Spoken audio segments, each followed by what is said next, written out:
Welcome to my channel. Epson printer nozzle clogged. Step 1. Check the print quality. Print a nozzle check page from your Epson printer settings. If you notice missing lines, faded colors, or broken patterns, the printhead nozzles are likely clogged.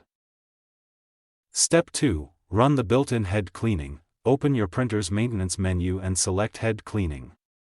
Let the printer finish the cleaning cycle completely without turning it off.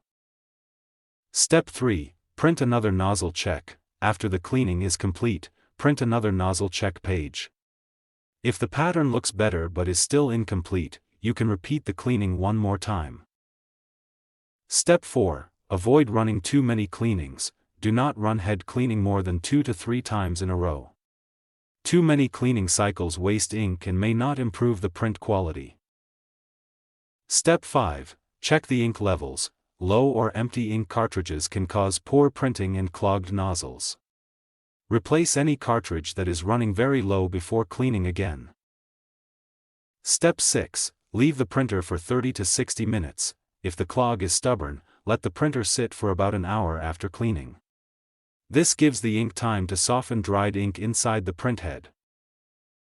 Step 7. Print a full-color test page. Print a page with black text and colorful images. Regular printing helps fresh ink flow through the nozzles and clears minor blockages naturally. Step 8. Clean the printhead if needed. If the printer still has missing colors, use Epson-approved printhead cleaning solution or follow the printer's maintenance instructions carefully. Avoid using sharp objects or excessive force. Step 9. Keep the printer used regularly. Print at least one page every week. Regular use helps prevent ink from drying inside the printhead and reduces future clogs. Thanks for watching.